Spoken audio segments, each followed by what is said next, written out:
Apprendre une langue étrangère, astuce numéro 20.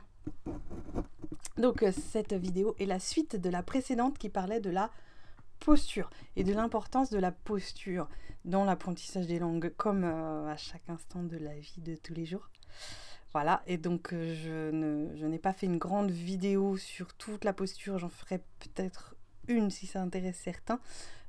Juste brièvement, de faire attention à ne pas s'écrabouiller sur soi-même ou ne pas être crispé, contracté. Voilà, et donc, par exemple, ici, c'est pareil pour tout le corps, mais bon, là, on parle de langue étrangère. Donc là, de laisser libre les articulations, de ne pas bloquer vos articulations, de ne pas crisper. Si vous devez forcer avec vos doigts, ne crispez pas. Au contraire, laissez libre toutes les articulations de votre main et les muscles profonds vont prendre le relais et vous allez devenir puissant. Et donc, cette vidéo, c'est laisser de l'espace entre vos neurones. Je vais prendre l'exemple du ping-pong. Je ne sais pas si vous avez déjà joué au ping-pong. En fait, si vous êtes super loin de la table, vous ne pouvez pas rattraper la balle. Si vous êtes 10 mètres derrière, vous n'allez pas rattraper la balle. Mais si vous êtes collé à la table, d'ailleurs, dans la règle, c'est interdit de toucher la table, il me semble. Si vous êtes collé à la table, c'est pas facile non plus. C'est bien d'avoir un tout petit peu de recul pour bien voir et avoir de l'amplitude de mouvement pour choper la balle où qu'elle arrive. Évidemment, quand elle tombe juste derrière le filet, c'est autre chose.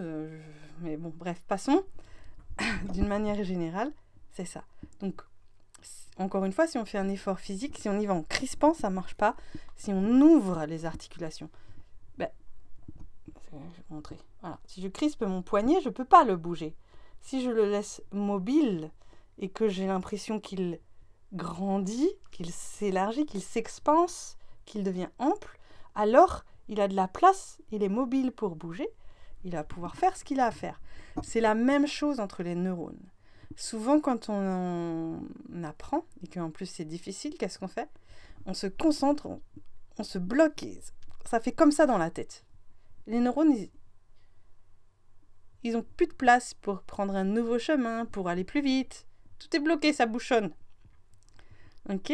Donc c'est une image que je donne. Je ne sais pas exactement concrètement comment ça se passerait avec un IRM ou je sais pas quoi. Je ne sais pas quel est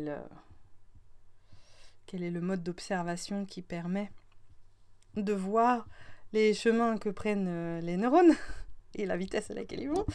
Mais en tout cas, vous pouvez le vivre, ça c'est sûr et certain. Essayez de mettre de l'espace, de ne pas vous concentrer comme ça, d'imaginer. C'est un petit exercice d'imagination, mais encore une fois, je ne sais pas ce qui se passe réellement. Mais ça fonctionne extrêmement bien. Voilà. Laissez de la... Comment dire? Comme avec le poignet, quoi. J'ai pas de mots, c'est un truc beaucoup trop physique. Comme je prépare pas mes vidéos. Est-ce que c'est clair ou pas? Ce truc de me faire comme s'il y avait de l'espace, un petit peu de recul entre les neurones. Pour que leur mouvement soit fluide. Donc pour que vos pensées soient fluides. C'est comme laisser un petit temps pour que la bonne réponse vienne. De ne pas être la différence entre... comment on dit? La différence entre vitesse et précipitation. Pas de précipitation, pas de blocage, pas de crispation. Laissez-le faire tranquille. Donc, il ne faut pas être endormi, il faut avoir la volonté que ça se fasse, être attentif, mais le laisser faire. Encore une fois, quelle autre image je peux prendre par rapport au ping-pong?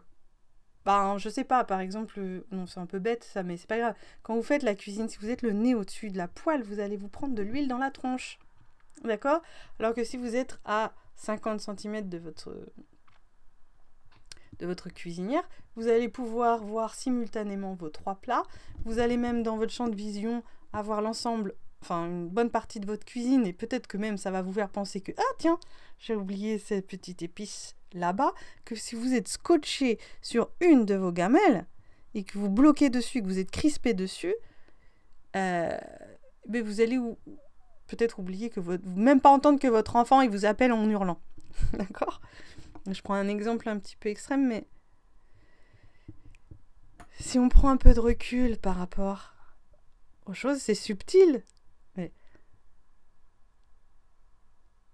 tout, je sais pas, le chemin est beaucoup plus clair.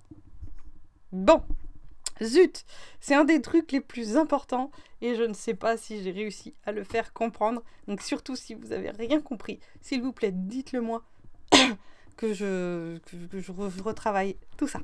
Voilà. Si c'est compréhensible, bah dites-le moi aussi, comme ça m'évitera de paniquer pour rien. À tout de suite dans la prochaine vidéo.